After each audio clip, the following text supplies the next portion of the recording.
What did the Biden administration climate push really accomplish? We estimate that the Inflation Reduction Act and the infrastructure law are enough to more than double, almost triple the rate of decarbonization. And we, of course, now have comprehensive federal climate policy for the first time ever. Over $100 billion of manufacturing investment, about 100,000 jobs that wouldn't have been there. That's creating real economic tailwinds for dozens of communities. The strategy that Congress took was to put clean energy on sale. Basically did half of the work we needed, but unfortunately, we needed to be doing more. And of course, with the change in administration, that is now much, much more difficult. We have over 3 terawatts of projects waiting in interconnection queues that are submitted, requests to connect to U.S. grids. And so the real potential energy crisis is not in, the price at the pump or production of oil and gas. It's in how do we add enough resources to the grid.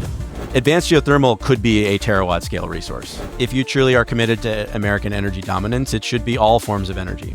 The reality, of course, is that these will be very inflationary policies that will drive up costs of a lot of end products that we all use. We are heading into a very different regime where the free trade era that ruled from 1984 to 2024 is over. Welcome to SOSV Deep Tech Live, where we explore the frontiers of deep tech with the world's top technologists, founders, and researchers. Our moderators are the general partners of SOSV, the first check in deep tech, a venture dedicated to human and planetary health. In this premiere episode, What Now? From the IRA to Drill Baby Drill, we dive deep into the policies and politics of the energy transition with Dr. Jesse Jenkins, a world-renowned expert in energy systems modeling, grid decarbonization, and U.S. climate policy. A professor at Princeton University, co-host of Shift Key, and leader of Princeton's Zero Lab, Dr. Jenkins has been described by Time magazine as the scorekeeper for American efforts to transition to clean energy. Moderating the conversation, SOSV general partners Katie Hoffman and Duncan Turner, leaders of HACS, SOSV's hard tech program. What did the Biden administration's climate push really accomplish? How have the Trump administration's policies already changed everything? Where has investment in clean energy created unstoppable momentum? And where could uncertainty and funding freezes send things off the rails? We also explore how the AI boom is reshaping electricity demand, why Drill Baby Drill could unintentionally spark a geothermal renaissance, whether tariffs and trade policies will help or hinder America's industrial future, and how startups can survive and thrive in these uncertain times. What now? From the IRA to Drill Baby Drill on SOSV Deep Tech Live. Thank you so much for joining us, Jesse. Yeah. Let's get right into it, starting with optimism. What did the Biden administration climate push really accomplish? And what are some of the key milestones and impact that you've seen? Yeah. So the basic strategy that was implemented under the Biden administration by the 117th Congress, not the most recent one, but the one before that, when Democrats controlled both chambers, was to basically put clean energy on sale for Americans. Right. So we somehow need to switch or tilt the economic playing field for the millions of different decisions that you and I are making about how we're going to heat our homes or drive our kids to school or bike our kids to school, how businesses are going to move forward and make their energy purchasing decisions and everything else. And the only way to really do that is with broad economic incentives. So there's been a push to price carbon for a long time, right? And some places like the UK and California have been more successful than others. But that, of course, raises energy costs for people in the near term, and that's a pretty difficult political sell, especially at the national level in the U.S. And so the strategy that Congress took was to instead make clean energy cheap, right? So we're going to put clean energy on sale, 10, 20, 30, 40% off, with a set of tax credits, grants, loan guarantees, rebates, et cetera, for pretty much the full portfolio of technologies and solutions that you would want to see scaling up to address climate change across all the major emitting sectors. Some more heavily subsidized or supported and more extensively than others. I'd say agriculture and industry are kind of lagging compared to transportation and buildings and power, which are, really heavily supported by the IRA. And the net effect of that is really to probably deploy on the order of $500 billion of public investment and support, multiply that probably 3 or 4-fold to drive a couple $1 trillion in total investment over the next decade in building out the clean energy economy in the US and accelerating the uptake of these technologies. And so that has a huge catalytic effect at pulling in emerging technologies in the market and particularly scaling technologies that are ready to, for prime time now. And so that most of the emissions reductions progress in the near term is going to come from technologies that are already mature and can absorb $1 trillion of investment, right? And so that mostly is wind, solar, and batteries on the grid and electric vehicles in our, transportation fleet. But that's about half of the total emissions reductions that we estimate from the repeat project, which I run, that assesses these bills. But the other half is across all the other major emitting sectors. So it really does touch everything: agriculture, industry, buildings, et cetera. And in sum, we estimate that the Inflation Reduction Act and the infrastructure law, as well as some of the final regulations that the Biden administration put in place on, say, tailpipe emissions or power plants, are enough to take the rate of decarbonization in the U.S. from about 1% per year to somewhere around 2.5% to 3% per year. So more than double, almost triple the rate of decarbonization. So on the one hand, that's really impressive, right? We really are putting the pedal to the metal. On the other hand, that's only about half of what you would want to do if you were on track for net zero by 2050, which is our long-term goal. So it basically did half of the work we needed, with 1-2 year, spell of Congress, and that's a pretty big accomplishment.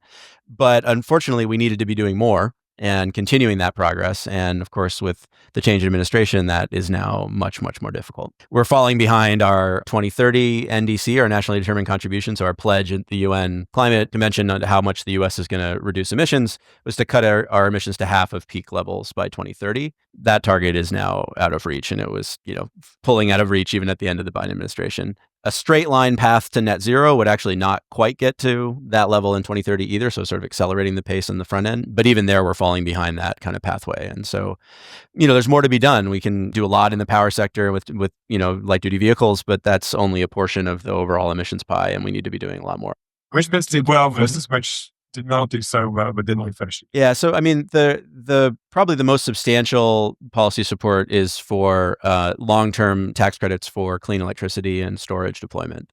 We've had these production tax credits and investment tax credits for a long time that have supported wind and solar as they've gone from kind of these expensive alternative niche technologies to being the cheapest way to get and fastest way to get new power on the grid today. But they were always expiring every few years. And that made it very hard to do long-term planning. It made it, very risky to develop projects. If you couldn't get them started or finished on time, you would lose out on this important revenue stream.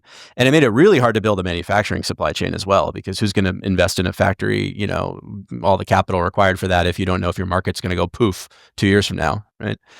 So the IRA modified those incentives so that they're in place now, and they're now available for all carbon-free electricity technologies. So new nuclear would qualify as well. You can, whereas solar used to only be eligible for the investment tax credit, you can now choose ITC or PTC depending on what's better for your project economics. And they extended it for the first time to storage. So batteries, lithium-ion batteries, and other energy storage can receive an investment tax credit too. And they're in place for the long term. Unless Congress repeals them. The law currently reads that these tax credits are in place at their full value until 2033, or the year that we cut power sector emissions to 25% of 2022 levels, so 75% cut, whichever comes later.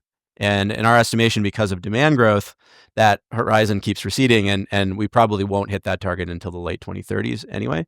And those are commenced construction deadlines. So you turn a shovel, get your substation started. You have 4 years you're grandfathered in to claim that credit to complete your project. So really what we've done is put in place a tax credit that cuts the cost of deploying clean electricity and batteries by 30 to 50% through 2040. So long-term incentive horizon. And that's going to really transform, the economics of the sector, again, if it stays in place. The other one, which probably doesn't need to be permanent and is having more of a catalytic role, is the tax credits for electric vehicles. So the new clean vehicles tax credits for consumers, personal tax credits, and business tax credits are an important catalyst to drive down the upfront cost of EVs so that they're closer to parity or even below the cost of internal combustion cars. And that just makes it a smart economic decision for people. So you don't have to be an early adopter that's excited by the tech or a green, liberal that wants to, do good. It's just a better car for a lower price. And we're not going to see mass adoption unless that's true. And that will be true eventually as the cost of batteries declines, and they're continuing to decline. But we're basically accelerating that point with these subsidies. And those are in place right now through 2032. It takes $7,500 off the top of, the upfront cost of a vehicle. More than that, up to $40,000 for a commercial vehicle like a bus or a heavy duty truck. Those are big incentives. And again, those are having huge impacts on consumer and business purchases, but also investment in the manufacturing supply chain. So we've got over $100 billion of manufacturing investment already under construction, operating, or planned for the next few years. And about 100,000 jobs, in manufacturing now in the battery and EV supply chain that wouldn't have been there if not for these interventions. Before we get into what we're dealing with now, Yeah. do you have any insight on the kind of geographic areas where some of that is taking place? Yeah. So the manufacturing is really interesting. It's spread out quite across the country. So some of it obviously is in places like Michigan that have been historic homes for auto manufacturing, or Ohio. But a lot of it is sort of in this battery belt. It's pretty large region, so it's hard to kind of group them together. But that includes a huge facility that Ford is building in Tennessee, the Blue Oval City. There's a massive Ohio facility that Honda is opening up later this year. Hyundai and Kia both have major manufacturing plants, along with supported battery investments in Georgia. Tesla, of course, is in Nevada and in Texas. So really broadly spread across a variety of states and almost exclusively in Republican represented districts or states, right? That's creating real economic tailwinds for communities, revitalizing and creating economic opportunity in over a wide range of, dozens of communities across the country. And so ideally that would continue. And unfortunately, if these credits are rolled back, a lot of that investment is in peril. And so we're at a pretty tenuous moment right now. Not to go too deep into the tenuous, but given that we are in the situation and seeing what we're seeing, we're just a month in. It already feels... It's hard to believe it's only been feels 4 weeks like or a so. long time. Yeah. But that was quite hopeful that a lot of the work that's been done is already taking root. What do you foresee, or any of the modeling you've done, that the impact of this administration's cuts and or reversal of policy will have? Yeah, so it's still, I think, too early to tell, and we are gearing up the repeat project to be ready when there are real concrete proposals coming. I'd say going into the administration, I had a view that the Biden administration had worked their tails off to commit as much of the discretionary funding under the bill. So there was a couple $100 billion in grants and loan programs, rebates. The rest, probably $300 or $400 billion was in tax credits. So those are sort of self-executing once you, make the guidance. And they had completed almost all of the tax credit guidances that they needed to by the end of 2024. But there was all this discretionary money, and the concern was that, when Trump, comes in and changes leadership at the agencies, they wouldn't use that funding or would put it to different purposes. And so the Biden administration worked very hard, very quickly, a lot of diligent civil servants, trying to get funding committed to various parties and execute those grants and loan guarantees and other things. And my assumption going in was that the, U.S. government would respect contract law and would honor those commitments, as a government typically does. And that money, roughly 85% of that would be sort of safe. So that's, there's a big chunk of it that's on its way. It's doing its job. Tax credits require legislative repeal.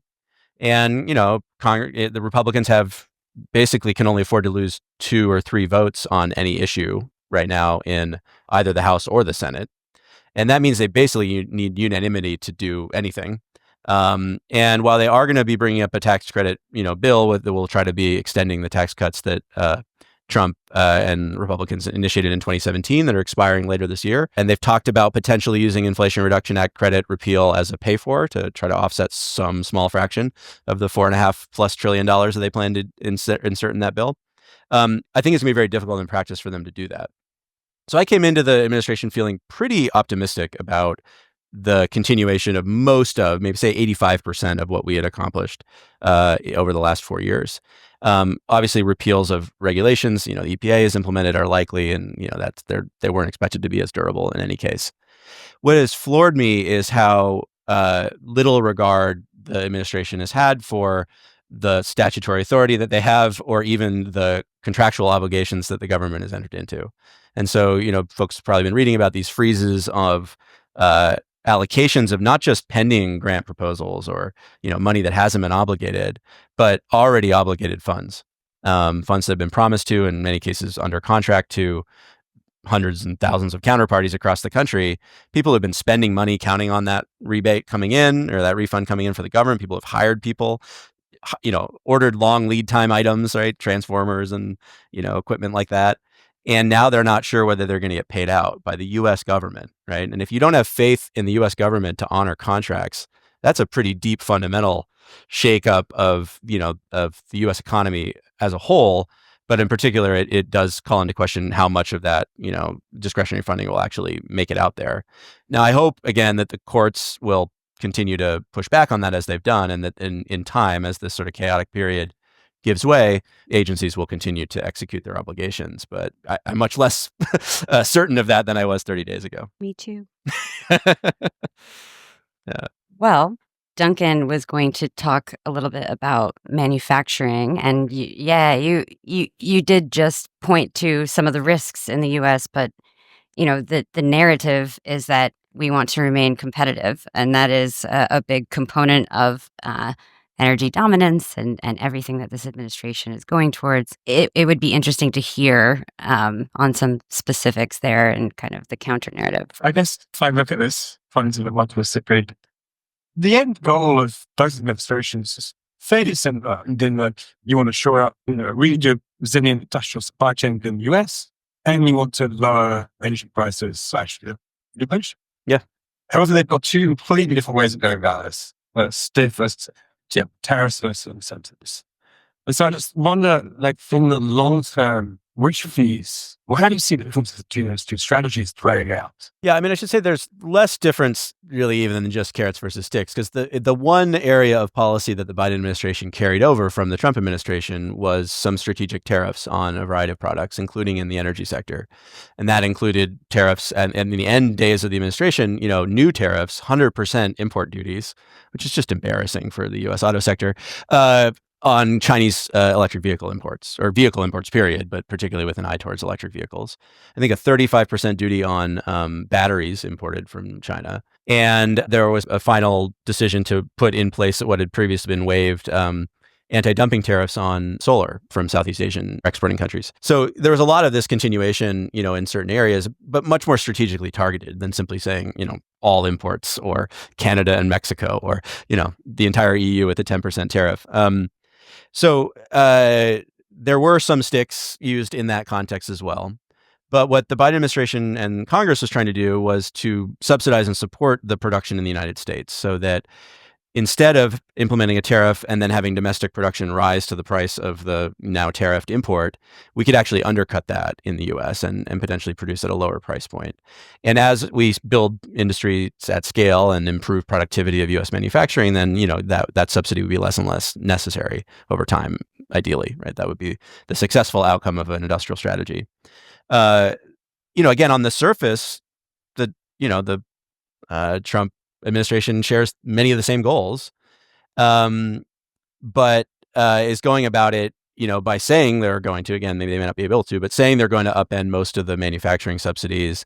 They're revisiting even the CHIPS and Science Act grants that have been awarded. That was announced this week, potentially change the terms of those grants. And they're implementing broad tariffs on everything, not just areas where we have a strategic interest in growing domestic production.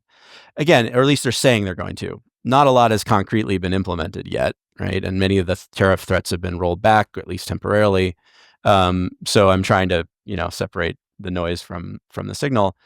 I do think, though, that in Trump's mind, it's hard to get in his mind, he seems to be expressing a view that tariffs are an important source of external revenue, right? This is the way he's framed it. They have to raise more money if they're going to continue to cut taxes for corporations, lowering corporate tax rates, and for, very wealthy top income tier earners, and add on some of the new proposed tax cuts around not taxing tips or Social Security income. That's going to cost like $4 to $7 trillion over 10 years. And there's no pay for that. And so even repealing the entirety of the IRA would be like $500 billion. So it's a drop in the bucket. And they won't be able to succeed at repealing all of it. So I think he views tariffs as a way to raise revenue, and that Americans don't pay those, somebody else does, Canada does, China does, Mexico does. The reality, of course, is that depending on the industry, that tariff is passed through or shared to some degree between the exporter, the importer, and the final consumer. And that's us Americans, right? So these will be very inflationary policies that will drive up costs of a lot of end products that we all use and that businesses use throughout the supply chains of all kinds of industries. Not to mention, adding a lot of chaos around, trying to reorient, reshuffle supply chains to deal with this new unexpected set of tariffs. So, he's got his vision of what happens in his mind, but then there's the reality of it, which is that I think a lot of Americans end up paying that cost indirectly. And it, does pretty substantial damage to the US economy. So again, I think the markets seem to think he's bluffing, right? If you look at how they react to these announcements, they've tended to not plummet as much as I would expect if they thought it was serious. But I don't know. I'm starting to believe he thinks it, and maybe he's just a really good poker player. And I've been, convinced by the bluff. But there's so many of these proposals, and he's not walking all of them back. And I think we are heading into a very different regime where, the free trade era that ruled from 1984 to 2024 is over. Do you see any upsides for anyone in this world of tariffs, particularly in the energy transition?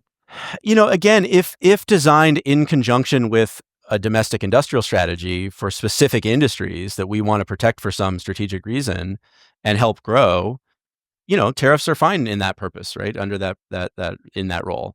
But broad-based general tariffs, it's hard to say. Like, just take the automotive sector. If in theory, we've shed a lot of manufacturing jobs, right, from the automotive sector to Canada and Mexico under NAFTA. We import some products from Hyundai, Hyundai cars from Korea or Toyota from Japan. And this would help, re-onshore more of that manufacturing.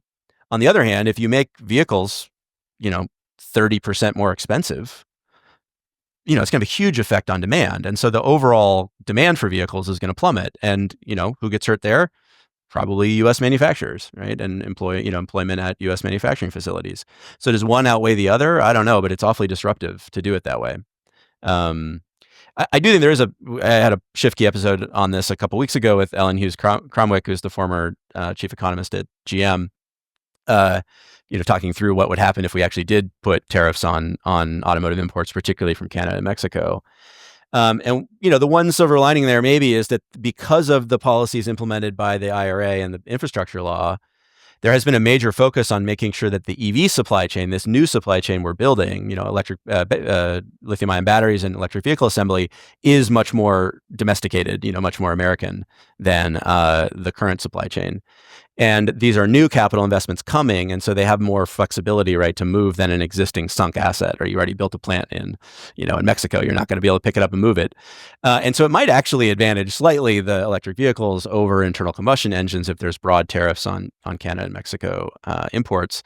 But again, at a huge cost for consumers, it would dramatically increase the price of purchasing new vehicles. And on net, that seems pretty tough. Just when we're looking strategically at different manufacturing sectors, do you think we should be manufacturing everything here in the US, or are there certain areas? We talked about this before, but like solar panels as an example. Yeah. Should we just be allowing countries where they have a lower labor rate to produce those as cheap as possible, which means we can deploy them for cheaper here? Yeah. I mean, this is the right question we should be asking. And again, why we should be thinking strategically sector by sector, product by product, rather than, broad-based tariffs, good, trade deficits, bad, right? So I think there's a variety of justifications we could have for why we might want to, focus industrial strategy in the US. And one of those is where we see new, important general purpose technologies that we think are going to spill over to a broader productivity, highly productive manufacturing product sector in the US. And I think lithium-ion batteries, you can make the case, are one of those products, right? I mean, batteries just keep getting better and better and cheaper, right? Density goes up. Energy density goes up, cost goes down, and we're able to find more and more uses for these batteries. And, 10 years from now, they're just going to be in everything. They already pretty much are, but you can see a path where they're energy dense enough that we can actually have hybrid electric aircraft, flying from New York to Chicago, right? That is absolutely impossible today. We can see microelectronic devices that have such a small energy dense battery, and then they can have a whole wearable computer system that's doing all kinds of things for you, right? Monitoring your health or other things.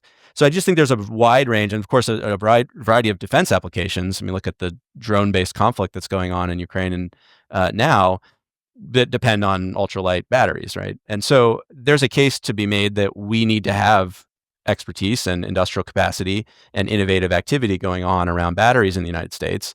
And a good way to do that, because EVs are the biggest source of demand for batteries, is to build up an electric vehicle market and support U.S. Sourcing of battery cells and components. So that's one case. I don't see that case for solar PV. It's not a general purpose technology in that sense. I mean, we will put solar panels probably everywhere, but it's not. The ability to produce a solar cell is not itself broadly applicable in a variety of other sectors, I don't think. But the other motivation is concern about disruption of critical supply chains. And so it may be that it is cheaper to build things abroad, but we all saw what happened when the COVID-19 pandemic blew up supply chains, or when a tsunami hits Japan and wrecks, a whole bunch of the manufacturing capacity. We've built a just-in-time delivery system that's very efficient, very complex, and very spread out, and it's easy to break. And so there are industries that we probably want to have a bit more resilience. That doesn't mean we have to produce all of the demand in the U.S., but we probably want to be able to produce a substantial share of it, whether those are, masks for spread of diseases, or solar panels because they're the fastest growing source of electricity in the United States. But I don't think we're going to be exporting those around the world, right? And I would say the third thing is we want to build export-oriented industries. And that I think we have to think very carefully about where we truly can compete with China and where we can't. And that's hard. It's a great segue to my two favorite letters that must be on every panel, A and I.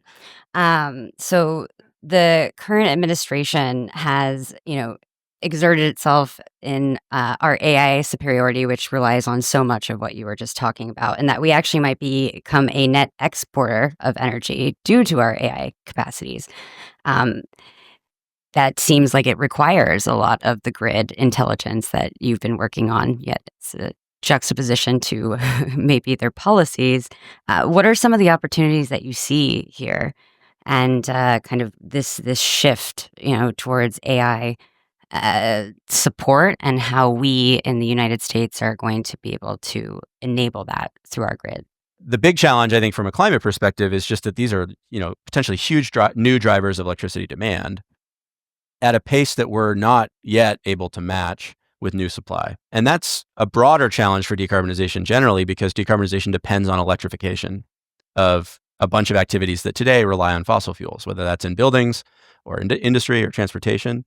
So I was already expecting demand to grow rapidly just to meet our decarbonization goals. And now you throw AI and data centers on top of that, and that's an even more substantial challenge. And so I think that's the stress point that I'm more focused on now, is less AI for energy or other applications, but more how do we get the energy we need for AI without prolonging the life of coal plants that would otherwise have retired, or installing a lot of new natural gas that gets burnt, natural gas plants that are used frequently. Those are the challenges that we face at the moment. We've got it behind us. I can't do this without saying it. Do you think drill could mean a renaissance for geothermal and geologic hydrogen, which would help with some of the demand growth that you're talking about? Yeah, so advanced geothermal is an area that I've been working on for the last 5 years or so. As a research partner of Fervo Energy, which is the leader in enhanced geothermal, and as an advisor to Ever, which is the leader in closed loop geothermal, sort of two different paths to make geothermal energy for power generation and heat, broadly scalable across the world. And both are moving forward quite well, with first commercial projects online for enhanced geothermal in the U.S. And online later this year for closed loop in Germany. These are both technologies that could take geothermal from being a very niche technology today. There's something like 3.5 gigawatts of total geothermal, generation in the U.S. now, and maybe we can add a couple more. So it's a sort of a rounding error in a system with 1,000 gigawatts of total, peak demand. Advanced geothermal could be a terawatt scale resource, right? 1,000 gigawatt scale resource. And you don't get a new one of those every day, right? There's not, the last one is, nuclear power, or I guess wind turbines, maybe a little after that. And so it's really exciting to see this technical progress. And it's interesting politically that it leverages a huge amount of technical innovation and expertise from the oil and gas sector, right? These companies wouldn't be possible without leveraging innovation that's occurred over the last decade or so from shale oil and gas extraction. whether that's magnetic ranging or directional drilling or hydraulic stimulation, which is used in enhanced geothermal to create artificial reservoirs to circulate water through.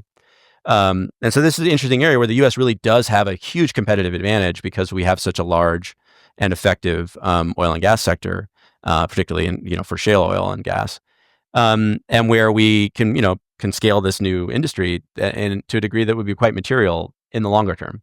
I think again the challenge with AI is that Fervo is going to build a few hundred megawatts of total projects between now and 2028 or something like that, right?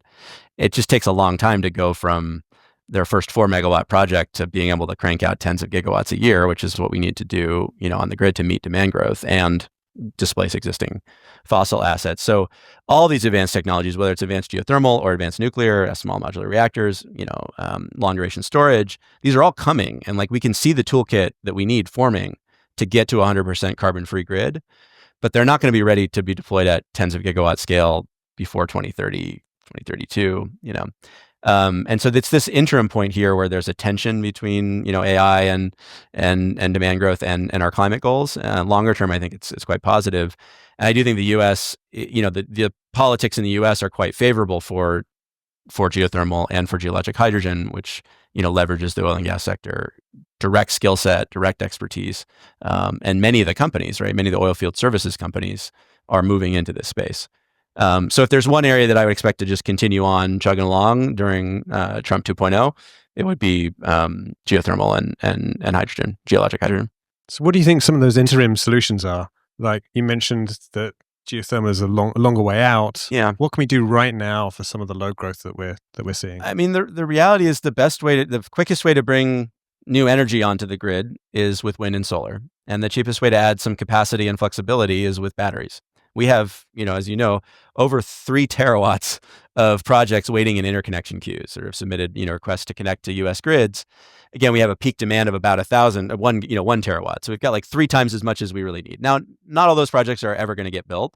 Many of them are speculative, but they do all represent places where somebody's put some time into development, thought about whether this could be a commercially viable site, acquired land rights, right? A lease position or something else, and, paid some money to try to connect to the grid. So they're not totally fake, and a substantial portion of them, could easily be built over the next 5 years, hundreds of gigawatts of projects. And they're stuck in an antiquated process that was designed to connect a few, natural gas plants a year to the grid, not hundreds of gigawatts and thousands of projects of wind, solar, and batteries. That can't get you cost effectively to 100% carbon-free 24/7. For that, we're going to need to supplement it with some creative emerging technologies in the short term, but it can get you to a 90%, or 85% carbon-free mix. And so if you can use gas capacity, for example, very infrequently in partnership with a bunch of new renewables and storage, and you can do that while continuing to retire the couple hundred gigawatts of coal we still have on the grid, which is the biggest source of, air pollution and CO2 emissions, then we could continue to make progress in the short term without too much of an impact on emissions. But we're not going to get there if we just try to rely on existing coal capacity or build a bunch of new gas plants. That's not going to do it. And I should say, people think it's fast to build a new gas plant, and I think they're starting to realize that's not true at all. There's only maybe 10 to 20 gigawatts of gas projects that are in that interconnection queue. And if you're getting in the line now, you're not going to get out of that queue for a few more years. And just today, ENGIE reported that they're canceling 2 gigawatts of proposed projects in Texas because they can't get turbines. Gas turbines are, there's supply chain limitations for gas turbines too. I've heard anecdotally from a bunch of folks that all of the major OEMs of gas turbines are booked out for years and years. And so if you haven't put your order in, forget it. It's not even an option. So we are in kind of a rock and a hard place moment, and we got to be creative about solutions. And I do think, again, the best way to add lots and lots of capacity and energy to the grid very quickly is with batteries and renewables. You mentioned while you were saying that, I need to pick up on it, as well as that, also some emergent and creative technologies. Just what are some of those? Yeah. So, I mean, again, they're not going to be built at large scale, but if you can blend in some advanced geothermal or some multi-day storage, whether that's thermal storage or low-cost electrochemical storage or mechanical storage like compressed air, there's a bunch of companies. There's dozens. You probably in your portfolio, there's dozens of companies out there that are advancing these technologies to market that can build a few hundred megawatts now. And so if you pair that with that couple hundred megawatts with 1.5 gigawatts of wind, solar, and batteries, now you've got a pretty firm product that can meet a data center's demand growth, right? But we're going to have to be targeted and careful about, each one and what the right portfolio of resources is. And we do have to lean in, and this is where data centers could be an upside in the longer term, is they could be the demand pull for those technologies. Google was the first off-taker for Fervo's pilot project. They're signed up for another 150 megawatts again from, to expand that project. Microsoft is backing a variety of companies, including small modular reactor companies. The price point that data centers are willing to pay is quite high for reliable power that's clean. And so that can create a demand pull that really helps pull these technologies through, even with the uncertainty around federal policy at the moment. So that's sort of the optimistic read, is that, if we are creative about this and we do find ways to pair these emerging resources with mature resources in a smart portfolio, we can meet that growth. And I'd say the last piece of it is demand flexibility. Both of the data centers, which I think can and will have to be more flexible than they think they can be, and only a few companies have really started to explore that. They think, you think you're going to run your data center 24/7. You might not be able to do that because you might not be able to connect to the grid if you say you're going to do that. But if you're willing to curtail your output, 100 hours a year, it's a very different, easier to connect, resource.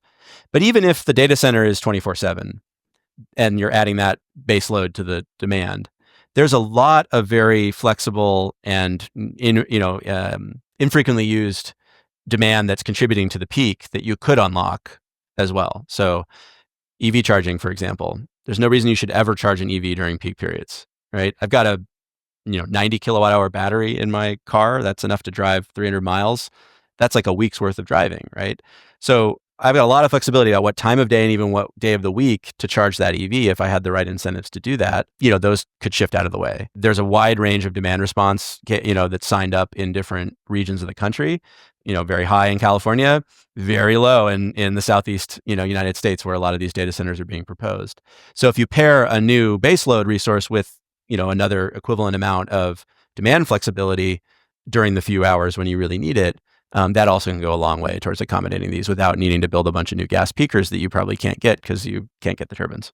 Great segue into a conversation around public utility commissions. And we've talked a lot about federal, but actually, you spoke quite recently on, the role of PUCs in the future of energy and what that means for distributed energy. And maybe you could shed some light on that infrastructure and what that means for the next 3 to 5 years by your take.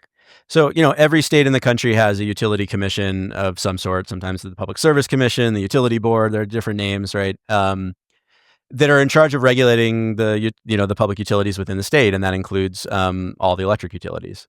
Each one is 3 to 5 people. So you've got something like a couple hundred individuals across the country that are directing like $1 trillion of annual expenditures, something like 1% of US GDP, right? And they have a lot of influence over what the utilities can and can't do, varying degrees in different states. And so this is another sort of nexus of planning and decision making and influence, besides the federal government, besides the state legislature, that has a huge amount of influence over how we address this demand growth. How do we unlock that demand flexibility? How do we change rates and incentives for flexible EV charging? Whether or not we permit new gas pipelines to be built or rate-based, or transmission lines to be built and rate-based. And all of that comes down to the utility commissions. And so I got my start working in Oregon as an intervener at the Oregon Public Utilities Commission on behalf of the renewable energy sector. It's a great experience. Worked for 2 years. We pretty much won everything. And I was like, this is easy. Great. I'm going to go on and work on federal policy. And that took a little bit longer. But it's an important place to have your voice heard. And that includes a lot of early stage companies that touch on the power sector, which is most every company. Even if you're not providing a solution for the electricity sector, you're probably consuming a lot of electricity in your products. And so having the voice, those voices heard, to a greater degree, having individuals and households, heard to a greater degree, can help expand the perspectives that those commissions are hearing from, and ideally balance out some of the very vested interests that are there every day because their business depends on it. Whether that's large commercial customers like Walmart or Google, or the utilities themselves, whose entire business model is shaped by their decisions. So they have armies of people, right, who are devoted to trying to influence and shape the decisions at the Utility Commission because their whole business depends on it. So there's a check and balance, maybe? I mean, theoretically they're supposed to be, right? I mean, the Public Utility Commission is supposed to be acting in the public interest to ensure that electricity rates are reasonable and affordable, and that the grid remains reliable. That's their primary purpose, right? There are different degrees of capacity that those commissions have. I think one of the shocking facts I learned just this week as we were recording our Shift Key episode is the just broad disparity in how much budget these utility commissions have. So as I said, I got my start in Oregon. Oregon's utility commission, state of about 5.5 million people, has about $100 million a year budget. So they've got a lot of staff they can afford to have. They're experts that can look over the utility's shoulder, can convene discussions with stakeholders, can think creatively about what to do to deal with all of these oncoming challenges that the power sector is facing. Georgia, which has more than twice the population of Oregon, has an order of magnitude less budget. They have $13 million a year. So how are you going to not only just keep the basic functioning of the utility commission going, but also deal with all of these changes that are coming your way? How do we integrate distributed solar? How do we, design tariffs for flexible industrial consumers? How do we, site data centers? Who pays for that upgrade? I mean, all of these new questions they're facing on top of their normal day-to-day work.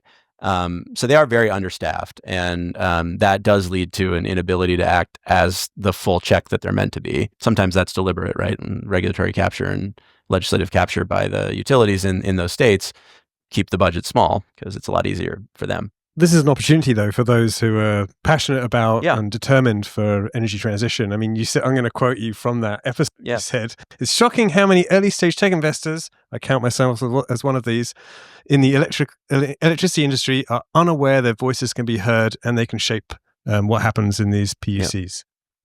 Yeah. I mean, they all have various public forums at which your voice can be directly heard. You can also engage with staff in various ways that are directly relevant to your interests or your companies. Sometimes this is just fundamental to your business model. Say you're a company that is developing a strategy for coordinating smart thermostats, right, to provide flexibility.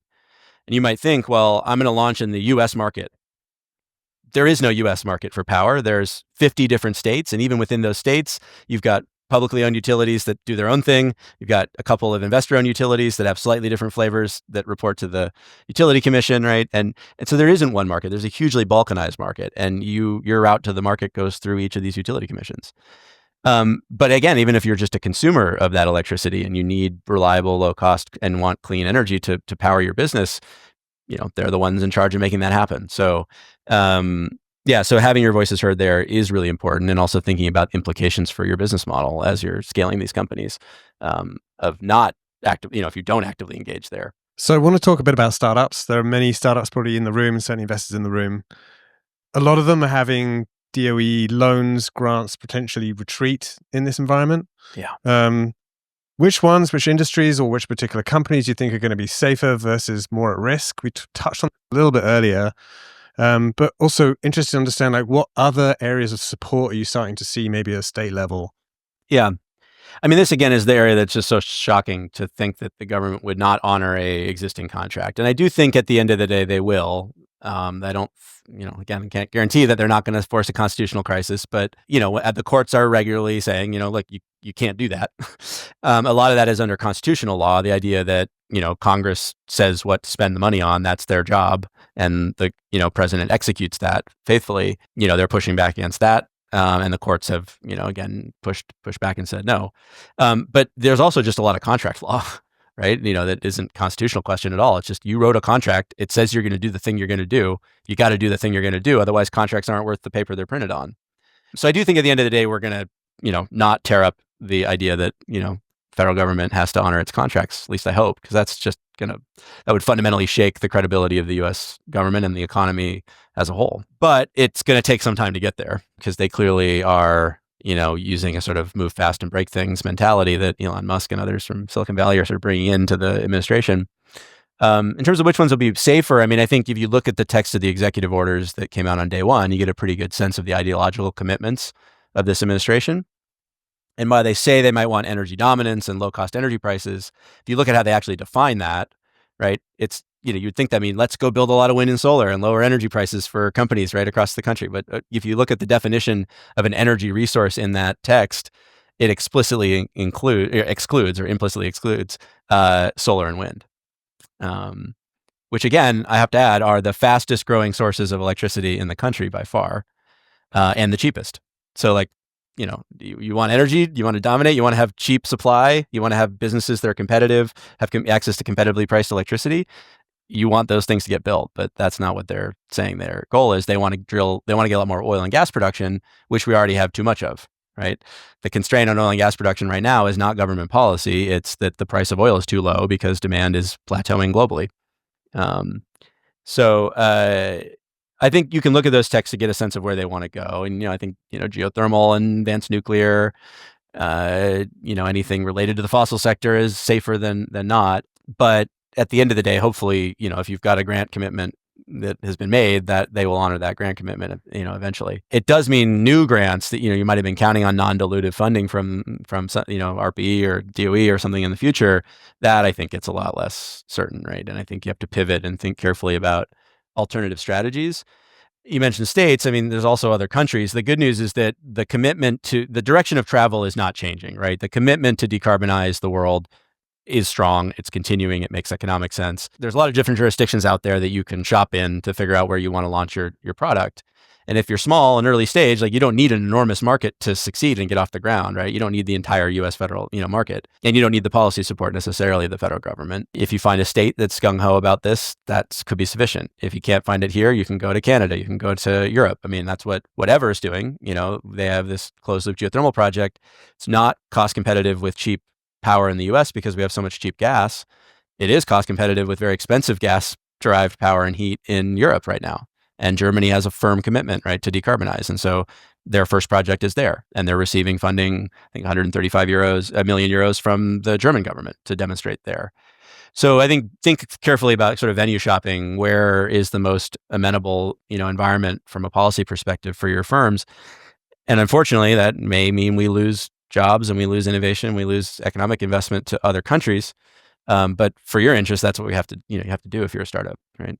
And there are states that I think are going to push back. And we saw this during the first administration, sort of this thermostatic effect that's kind of a part of the polarization of American politics now, where if you have a party in control in Washington, the other party that controls state government tends to do a lot of stuff in the other direction, right? To try to counter that, and show that they're, moving forward with the party's priorities. And that went both ways, right? When Biden was in charge, there was a lot of efforts at the state level that Republicans implemented that, were meant to go the other way. But we saw during the first Trump administration a lot of commitment to clean energy at the state level, and then even continued through, the Biden years. And I think we'll probably see that again, right? I mean, California is committed to its electric vehicle transition. They may or may not be able to sustain the EPA waiver for clean trucks and clean cars. If they don't, they'll come up with something else, right? They're not going to stop. Massachusetts has said, we're done with natural gas for heating buildings, right? We're not going to continue to invest in our gas grid. They had a big, long future of gas proceeding, and they said, you know what?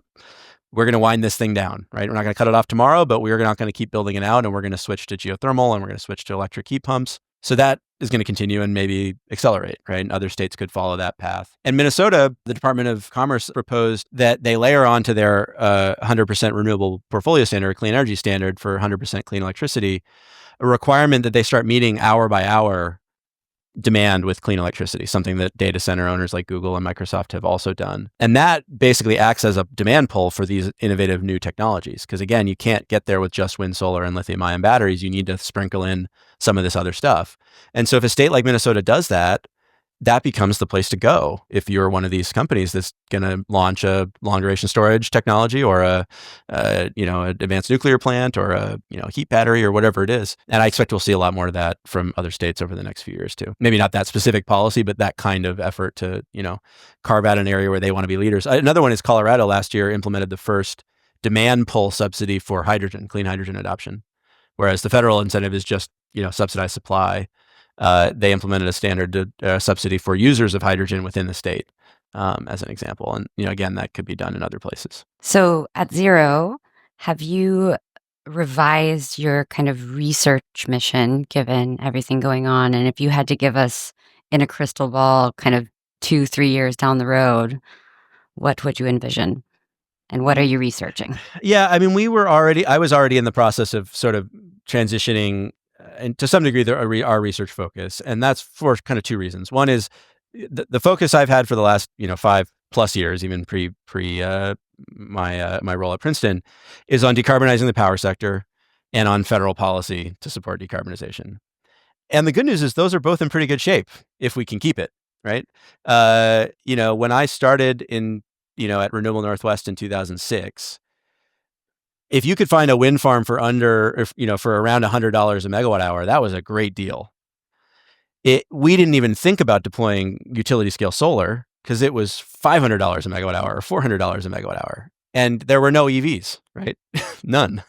I did my undergrad thesis on ways to decarbonize and reduce oil consumption in transportation. And the vision then was like, maybe plug-in hybrids eventually, we'll get batteries good enough for that, and we'll run them on cellulosic ethanol. Fast forward to now, right? And the cost of wind has fallen by 75%. It's, $30 to $50 a megawatt hour. The cost of solar has fallen by an order of magnitude, right? And the cost of lithium-ion batteries has fallen by an order of magnitude. And now they're the cheapest way to add flexibility to the grid. And EVs are the cheapest way to add, mobility service, right? Around the world, not just in the US, right? If you go around the world now, whether it's, Pakistan or Nigeria or elsewhere, and you're a small business owner and you want to, keep the lights on more than the grid operator will provide you with, which is usually bad, you do that with solar and batteries now. If you want to get your product to market, you do that with a 3-wheel electric trike or a 2-wheel electric scooter, right? And if you're going to run a bus in Kenya, you do that with an electric bus.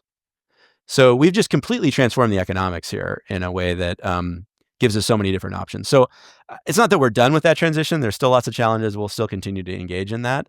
And we, of course, now have comprehensive federal climate policy for the first time ever, if we can keep it. So my focus has shifted a bit to how does electricity touch on industry and buildings and heating, right? So areas where we have other options besides electricity, but where electrification is going to play a major role. And therefore, the power sector is going to become integrated closely with these sectors in ways that I think we have capabilities we can help in our research. And so we're building economy-wide models that cover all energy and industrial sectors and that are designed, that are using new algorithmic methods that we've developed to increase the temporal resolution of those models, because there are models that exist like that. But they tend to not have the resolution you need in the power sector to accurately represent electricity and all the fluctuations of wind and solar on fast timescales. So we're building models that can do that and can cover the scope of the whole economy. And we'll be releasing an open source, first version of that this summer. And so we'll be using that to look at industrial decarbonization strategies and building electrification and strategies to mitigate winter peak demand on the grid, because that is really the stress point for if we're going to electrify heat, particularly in northern regions, even in New Jersey. We're on the border of that. We're also trying to work a lot more with partners at research institutions around the world, in China and India and Brazil and South Korea and Poland, and other countries that are at a different stage in their transition and have very unique challenges, right? We're all trying to go in the same direction, but what that looks like in China looks fundamentally different than what that looks like in, South Korea or Poland or the United States. And so it's a fun challenge to think through these, systems transitions in different contexts, but we're trying to leverage the expertise we've developed doing that for the United States with the Net Zero America study and the repeat project we've run, the modeling tools and approaches that we've developed. So we're at Princeton, we've launched this Net Zero X initiative to kind of replicate that type of study with partners around the world, where the partners are the ones leading those studies, right? I'm not going to be able to provide decision support in countries around the world. The researchers there are the ones who are going to do that, but we have tools and we can collaborate and we can support those efforts and kind of provide the study model for that. So we're actively doing that now, and it's been fun to work with top researchers at peer institutions around the world. Just as one crazy fact that I learned just this week, the iron and steel sector in China produces twice as much emissions as its entire transportation sector. Here, the number one emitting sector is transportation. So in my mind, that's the big bogey, right? And China's making enormous progress on the EV transition, right? Over half of vehicles sold are plug-in hybrids and fully electric vehicles now. Their oil demand is probably peaked, right? Way earlier than we expected. But even then, that's 8% of their emissions, and iron and steel is 17%. Whereas it's 2% here. So it's a completely different context. And they're at a different stage in their development of the built environment. And, they don't have scrap steel available in the way that we do. And so they're just very interesting challenges. And they demand different solutions from technology and innovation too. So they're fun to look at. The new DOE secretary right? Mm-hmm. Given his worldview and experience, what arguments might you make with him on how we can move forward collectively? That's a great question. I'm trying to think about that specifically recently, I guess.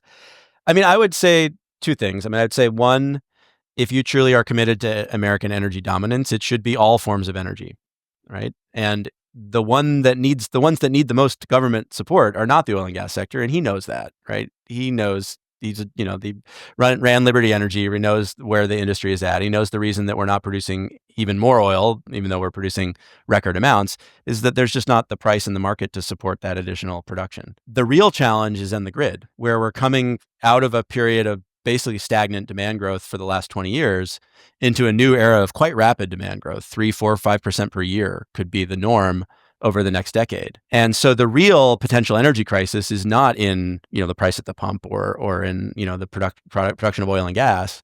It's in how do we add enough resources to the grid that we can power all this demand growth. And that's both decarbonization, but it's also the future of industrial sectors, right? It's semiconductor fabs, it's AI, it's advanced manufacturing. So I would say, focus the Department of Energy and the government's efforts on energy dominance in the power sector, right? Not just in oil and gas production. And I probably would talk to him about how we can leverage the expertise of the oil and gas sector in these sectors, something he knows as well, because he's an investor in Fervo, or his company is, I should say. That's an area where the DOE can facilitate technology transfer, from the fossil sector into geologic hydrogen and geothermal production and other applications, including, thermal storage in boreholes and in aquifers and things like that, and CO2 storage, right? And also directly leverages all of those skill sets. So, highlight the areas where we've got some alignment, and there's quite a bit. So in an ideal world, I'll give you the sort of the optimistic read, right? We get through this crazy chaotic period of the initial ransacking of the current, of the previous administration and setting up for the new one, and things settle out a bit, and the agencies get back to writing their checks and honoring their contracts, and 85% of the funding from the IRA does go out to the people who deserved it. Congress, which has very little margin for error, to do any policy changes, doesn't make any substantial repeals or changes to the IRA tax credits. And there are areas where this administration, if they focus on the things they, at least at the high level, say they care about, could make substantial progress, right, in deploying more energy, period. The cheapest and most rapid form of which happens to be building wind and solar. We'll see if that's where we end up. I was more optimistic about that 30 days ago than I am now, but I do think that's still a real possibility. And so it is. Jesse, thank you so much for joining us. Thanks.